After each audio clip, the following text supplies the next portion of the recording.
Arrependimento, perdão e santificação. Perceba que essas palavras são muito importantes para a vida cristã e elas são o caminho lógico de um processo na nossa vida. Nessa ordem: arrependimento, perdão e santificação. Nos arrependemos, alcançamos a salvação, recebemos o perdão, alcançamos a regeneração, podemos estar novamente diante de Deus.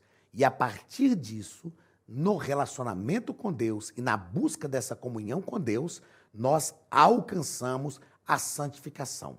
A manutenção da santificação vai continuar produzindo em nós o arrependimento, porque mesmo quando falhamos de forma acidental, pecamos de forma acidental, esta santificação vai manutenir a nossa consciência espiritual, que vai nos levar ao arrependimento, ao perdão, e continuamos nesse processo de santificação.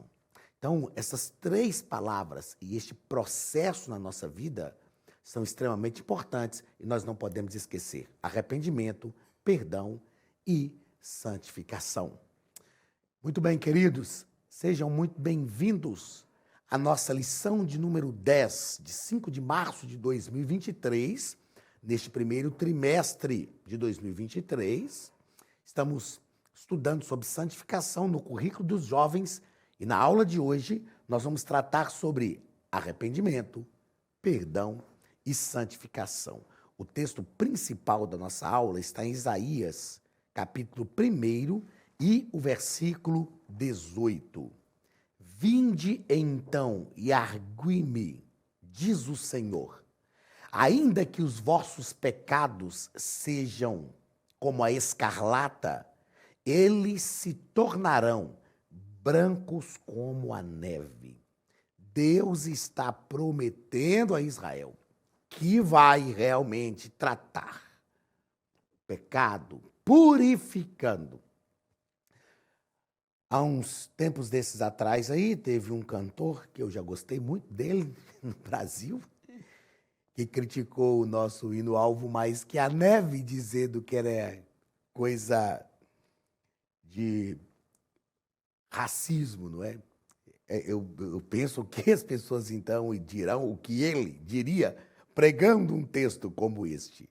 Se é a voz do próprio Deus falando a Israel há alguns séculos atrás, né?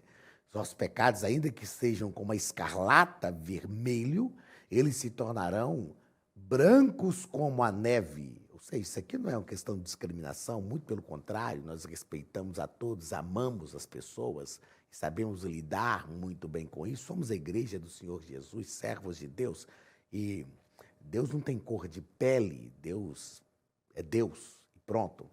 Mas o Senhor está prometendo aqui uma purificação. Esta é uma expressão que tem um significado muito forte, muito importante, tornar alvo mais que a neve. E por isso nós cantamos, sim, alvo mais que a neve, alvo mais que a neve. Sim, neste sangue lavado, mais alvo que a neve serei. Glórias a Jesus por isso. O resumo da nossa lição nos diz que o caminho da santificação passa pelo arrependimento e perdão. Sem o arrependimento, nós vamos pensar hoje aqui na nossa aula o que é o arrependimento. Sem o arrependimento e sem o perdão, nós não alcançamos a santificação. Então, o arrependimento gera, o arrependimento principia a ação salvadora na nossa vida. E, é claro, ele não é fruto simplesmente da mentalidade, do sentimento, das emoções do ser humano. O arrependimento é fruto da ação do Espírito Santo na nossa vida. E então nós iniciamos todo o processo de salvação. O texto bíblico da nossa lição está em João capítulo 1, versículos 7 ao 10, que nos diz o seguinte: mas se andarmos na luz, como ele na luz está, temos comunhão uns com os outros, e o sangue de Jesus Cristo, seu Filho, nos purifica de todo pecado. Se dissermos que não temos pecado, enganamo-nos a nós mesmos, e não há verdade em nós. Se confessarmos os nossos pecados, ele é fiel e justo para nos perdoar os pecados e nos purificar de toda injustiça. Se dissermos que não pecamos, fazemo-lo mentiroso e a sua palavra não está em nós. Eu já falei aqui em aulas anteriores que o pecado não pode ser na nossa vida algo premeditado, planejado. A palavra hamartia do grego dá essa ideia de errar o alvo, e o pecado tem que ser isso. Eu usei aqui, né, uma metáfora do atirador, a gente fazendo um tiro a partir daquilo que é o meu conhecimento de vida militar, a gente realmente cumpre todos os requisitos do tiro, e a gente faz o tiro acreditando que cumpriu todos os fundamentos do tiro, e a gente errou. Pode acontecer? Pode, é claro, porque somos seres humanos. Isto é hamartia, errar o alvo. E o pecado realmente tem que ser na nossa vida assim. A gente evita, faz de tudo, mas a gente vai acabar pecando. E o arrependimento vai ser gerado e nós alcançaremos o perdão de Deus. O que nós não podemos é planejar o pecado e falar, não, tá de boa, depois eu peço perdão, se for preciso passar por uma disciplina, eu fico aí um mês ou dois em disciplina e depois eu peço perdão, volto às boas, está tudo tranquilo. Não, isso não é o que Deus tem para a sua vida. João fala sobre isso também, quando ele diz que aqueles que nasceram de Cristo não podem viver pecando. A gente não vive na prática do pecado. Primeiro ponto, aliás, santidade e arrependimento. Primeiro parágrafo, santidade não significa perfeição. É claro que Deus é a essência da perfeição, aquilo que é perfeito. Deus é a essência da perfeição. Agora, tudo que Deus faz perfeito. Por exemplo, Deus criou Adão perfeito. Eu não vou fazer aqui, eu gosto de fazer uma dinâmica assim, bem pedagógica, quando vou tratar dessa questão da antropologia, né? Se Deus criou Adão perfeito ou não. Tem gente que fala que Deus não criou Adão perfeito porque Adão pecou, porque Deus é perfeito, Deus não peca porque é perfeito e tal. E Adão tinha possibilidade de pecado, mas enfim, eu vou já nos finalmente. Na verdade, tudo que Deus faz é perfeito, só que tudo que Deus faz é perfeito para aquilo que ele fez. Onde foi que Adão perdeu a sua perfeição? Quando ele quis ser Deus e não ser homem. Deus criou Adão para ser homem, para dominar no jardim, mas para ser um ser humano. Quando a serpente disse, vocês serão iguais a Deus, ele quis ser igual a Deus e ele perdeu a perfeição. Né? Ele era perfeito para aquilo, ele não era perfeito para ser Deus, porque ele não foi criado para ser Deus, até porque se fosse, não seria criado, porque Deus não é criado. Então, quando é que nós perdemos a perfeição? Quando nós caminhamos fora da direção de Deus. Jesus falou em Mateus capítulo 5, versículo 48, falando até sobre o amor e tal, e ele fala algo que tem gente que pensa que é impossível. Jesus fala assim, sede perfeito, como é perfeito o vosso Pai. Meu Deus, como que eu vou ser perfeito? É impossível ser perfeito. A perfeição essencial, é claro, o pastor Natalino fala isso aqui nos nossos comentários, nós vamos alcançar só no arrebatamento da igreja. Paulo trata disso, convém que o que é corruptível se revista da incorruptibilidade e o que é mortal se revista da imortalidade. Mas a perfeição para a qual Deus nos faz, nós conseguimos atingir em vida. Quando então que eu me torno perfeito? Quando a minha vida está perfeitamente ajustada com a vontade de Deus. É para essa perfeição que Deus nos chamou. A perfeição essencial, ela está em Deus. Deus é a essência da perfeição. Outra coisa que as pessoas falam é que a perfeição é uma utopia. O que é utopia? É aquilo que é impossível. Então a gente não deve buscar a perfeição. Eu não vejo assim. É claro que isso é filosófico, mas eu penso que nós devemos buscar a perfeição.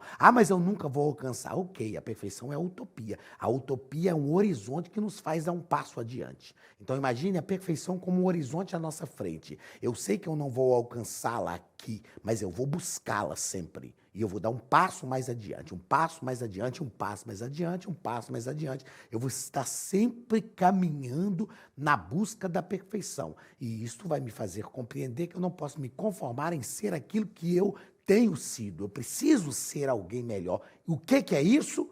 Santificação. Esse é o processo de santificação. Então, a perfeição é uma utopia, mas a perfeição como utopia é um horizonte que nos faz dar um passo mais adiante.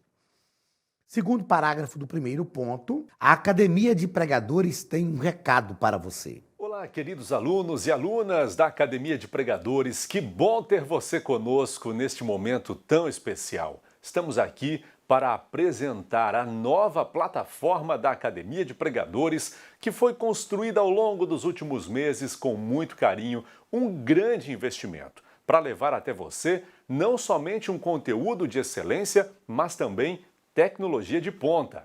Veja comigo. Os cursos estão organizados por trilhas na página principal. Aqui você encontra sugestões, lançamentos, temas específicos e outras categorias. No final da página tem uma trilha com todos os cursos. Após começar os seus estudos, a primeira trilha será Continuar assistindo, que mostra somente os cursos iniciados por você. Sobre a capa do curso, consta o número de aulas, a carga horária e um botão para adicionar aos favoritos. Nesta seta, você pode expandir e ver um vídeo de introdução. Para fazer login, clique no avatar no canto superior direito e insira o seu e-mail e senha usados no cadastro. Caso tenha esquecido a senha, é só clicar neste link, preencher o e-mail cadastrado e a senha será enviada. No canto superior esquerdo fica o novo menu do portal. Ao abrir um curso pela primeira vez, você vê as informações do curso e do professor. E na lateral, ou logo abaixo, se for no celular, está a lista de módulos e aulas. Algumas aulas iniciais podem ser grátis e qualquer pessoa que fizer um cadastro rápido pode assistir. Após se matricular, aqui você vê as aulas concluídas, aulas liberadas ou agendadas. Você pode adicionar os favoritos, dar uma nota ao curso e acompanhar o seu progresso. E se você sair do curso e retornar depois, o sistema vai abrir exatamente a última aula assistida. Se estiver no computador, use esta seta para ampliar a tela. Logo abaixo da videoaula você encontra os links para baixar anexos, como áudio e apostilas. E neste campo em branco, pode fazer as suas anotações enquanto assiste. Depois é só imprimir ou salvar. Quando terminar o curso, clique no botão Emitir meu certificado e ele será gerado automaticamente no mesmo instante e sem custo. Clicando no avatar, você tem acesso ao seu perfil e histórico de pagamento. Em Meus Cartões, pode adicionar um novo cartão de crédito para fazer o pagamento do seu plano. Se você já era nosso aluno e seu cartão não aparece aqui, adicione um cartão na nova plataforma. Então aproveite as novidades e clique em Assine Agora. Escolha um dos planos, venha para a Academia de Pregadores, a maior escola bíblica online do Brasil.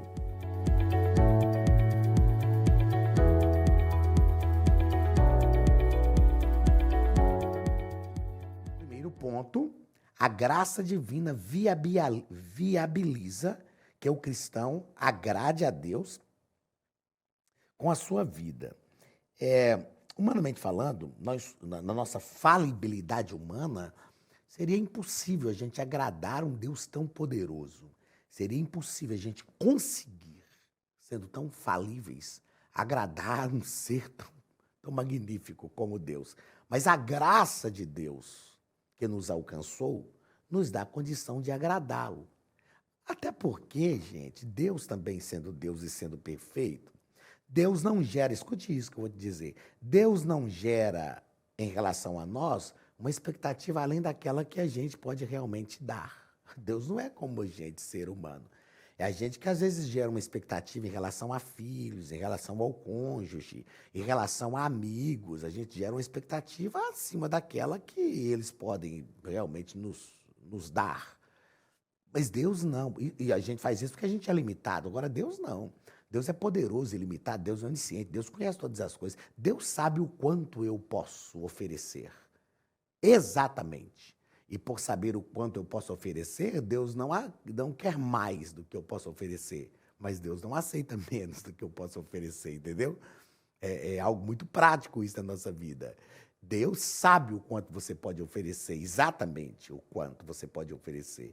E por saber o quanto você pode oferecer, Deus não exige mais. Mas Deus também não aceita menos. Agora, é um privilégio Eu estou lendo aqui porque eu anotei isso aqui. Ó. É um privilégio conseguirmos agradar alguém tão magnífico. Para pensar. Você tem o privilégio de conseguir agradar ao Senhor de todo o universo, ao Deus de toda a terra. Eu quero agradar a Deus. Que a minha vida, que a sua vida, que a nossa vida seja uma jornada trilhada no caminho em que a gente agrade a Deus. Que isso seja uma verdade na nossa vida, porque nós colheremos os frutos disso. Terceiro parágrafo, arrependimento é a base para a santificação. O arrependimento principia na nossa vida todas as coisas que estão ligadas à salvação, porque sem arrependimento nós não conseguimos alcançar a salvação, não conseguimos alcançar este relacionamento com Deus. Então o arrependimento principia tudo na nossa vida. Ele é a base. Agora, o que é arrependimento? O arrependimento está alicerçado num tripé. E o tripé do arrependimento é reconhecimento da falha, aversão pela falha e dependência de Deus. O que é o arrependimento? Eu reconheço, eu falhei. Se eu não reconheço que eu falhei, não tem como arrepender. Eu preciso reconhecer as minhas falhas. Então eu reconheço, eu errei. Ódio pelo pecado, que é essa aversão pelo pecado. Por que eu falhei? Eu não podia ter falhado, eu não podia ter feito isso, eu podia ter tolerado um pouquinho mais, eu podia, dava para aguentar. É uma aversão ao pecado. E dependência de Deus, de Cristo. Eu entendo, falo, eu não posso vencer o pecado, mas tem alguém que venceu, como ser humano venceu. Quem foi? Cristo. Então eu corro para Cristo, porque em Cristo, no Cristo que venceu o pecado, o escritor aos Hebreus diz que ele é capaz de socorrer todos aqueles que pecaram naquilo que ele também foi tentado. O escritor aos Hebreus fala sobre isso. Então, Cristo é o nosso escape em relação ao pecado. Segundo parágrafo, a santidade e o perdão. Segundo ponto, né? A santidade e o perdão. Primeiro parágrafo, o cristão precisa aprender a se perdoar. Quem não perdoa a si mesmo não tem um parâmetro para perdoar o outro. Assim como quem não ama a si mesmo não tem um parâmetro para amar o outro. Simples. Jesus falou que a gente deve amar o próximo como a nós mesmos. Se amar o próximo tem que ser como a mim mesmo, o parâmetro para amar ao próximo é o amor que eu tenho em mim mesmo, que eu tenho por mim mesmo. Da mesma forma, se eu não me perdoo, eu não tenho um parâmetro para perdoar o outro. Nós precisamos compreender que, uma vez que nós nos arrependemos e alcançamos o perdão de Deus extingue a culpa. A gente não precisa ter sentimento de culpa, porque o perdão de Deus extingue a culpa. Nós somos alcançados pelo amor. A Bíblia diz que o amor lança fora todo medo. Esse medo da punição sumiu da nossa vida. Porque nós erramos. E só o arrependimento. Eu errei, fui eu, não foi culpa de ninguém. É como fazer como Davi fez no Salmo 51. Em iniquidade fui gerado e em pecado me concebeu a minha mãe. É por isso que eu pequei. Ele não fez como Adão, a mulher que só me deu. Não fez como Eva, a serpente me enganou e eu comi. Não. Ele reconheceu. Eu pequei. Mas não retire de mim o teu espírito. Sustente-me com o espírito voluntário. Torna a dar-me a alegria da tua salvação para que goze os ossos que tu quebrastes. Davi realmente se arrepende. E isso exclui, então, o sentimento de culpa. Deus já sabia que a gente ia pecar. Ele é onisciente, lembra? E antes da gente pecar, ele já nos ofereceu o seu perdão em Cristo, no Calvário. Lembra disso também? Agora que nós pecamos, nós só precisamos nos arrepender. Erramos o alvo, nos arrependemos, buscamos o perdão de Deus e pronto, está resolvido. O sangue de Jesus Cristo nos purifica de todo pecado. Vamos nos esforçar para não pecar de novo. Esse é o caminho da santificação. Segundo parágrafo, o cristão precisa perdoar o seu próximo. O perdão nos liberta. A palavra perdão vem do latim perdonare. Per, que é todo, completo, que é tudo, e donare, que é doar. Então, o que é perdonare? É entregar para a pessoa todo o sentimento que ela gerou em nós. Ah, fulano de tal me feriu, me magoou. Ela gerou um sentimento dentro de mim. Quando eu perdoo, eu estou dizendo para ela, essa amargura não me pertence. Foi você que gerou isso dentro de mim. Então toma, é seu. Perdonare. Estou doando tudo, estou te entregando tudo. Não me pertence. Fico livre. Terceiro parágrafo. O cristão deve ser livre da raiz de amargura. Eu fiz questão de anotar que a amargura é um alimento indigesto. Já comeu alguma coisa que não fez digestão? Como eu viajo muito, às vezes eu chego num lugar, aí o pessoal me leva para jantar ou almoçar em algum lugar, é uma comida boa, mas é uma comida que o meu organismo não está acostumado. Aí aquela comida se torna indigesta, ela causa uma má digestão. Aí eu tenho que tomar algum medicamento, um Sorrisal, um Saleno, alguma coisa assim, para ajudar a dissolver aquela comida. Porque, mesmo sendo uma comida boa, agradável, na hora que eu comi era agradável, mas fez uma má digestão. A amargura é um alimento indigesto. Tem gente que gosta de se alimentar da amargura. Livre-se disso, não se alimente de amargura. Peça o Espírito Santo para fazer uma limpeza aí em você. Isso está te causando mal. E quando o alimento se torna indigesto, ele ataca o fígado. E aí a gente tem que tomar remédio, essa coisa toda. Então, não deixe que a amargura tome conta e tenha lugar na sua vida. Se livre disso. A falta de perdão é como se eu tomasse veneno e quisesse que o outro morre. Liberar o perdão é ser livre, é viver em paz, entendeu? E é receber a bênção de Deus, que é o que nós vamos aprender aqui nesse terceiro ponto. Exemplo de pessoas pessoas arrependidas. Como que nós sabemos que essas pessoas se arrependeram? Por causa das atitudes delas. Tem gente que fala, eu me arrependi, tá? Mas qual foi a sua atitude diante do arrependimento? Mas eu não preciso ter atitude. Tudo na nossa vida é uma atitude. Tudo na nossa vida. Pessoas que se arrependeram de verdade. Zaqueu, chefe dos publicanos. Onde está o verdadeiro arrependimento de Zaqueu? Senhor, se eu tenho defraudado alguém, a lei manda eu restituir 2 vezes mais. Eu vou restituir 4 vezes mais. Ele vai além da lei. Se eu realmente tenho defraudado alguém, eu restituo 4 vezes mais. A mulher que foi apanhada em flagrante de adultério era para ser condenada. Aí os acusadores vão embora. Jesus pergunta para ela, onde estão os teus acusadores? Ela diz, ninguém me condenou. Jesus disse, então, eu também não te condeno. Vai e não peques mais. Ela ficou ali diante de Jesus até receber aquela palavra, até entender que a partir daquele momento os pecados dela estavam perdoados. Qual é a nossa atitude que indica o perdão? Eu perdoei uma pessoa, pastor, mas eu não quero nem olhar na cara dela nunca mais. Eu quero te recomendar um livro aqui. Quero te recomendar um livro. Eu esqueci o nome do autor. Leonardo Paulino é o nome do autor. O livro chama E Eu Achei que Tinha Perdoado. E Eu Achei que Tinha Perdoado. É o nome do autor. Você precisa ler este livro e entender o que é o verdadeiro perdão. E Eu Achei que Tinha Perdoado. Esse livro é do Leonardo Paulino. Compre, peça pela internet. Esse livro vai ser transformador na sua vida. Queridos, que nós desfrutemos do perdão de Deus e que nós também transmitamos o perdão de Deus, porque já fomos alcançados por Ele. Deus te abençoe, um grande abraço e até a nossa próxima aula, em nome de Jesus.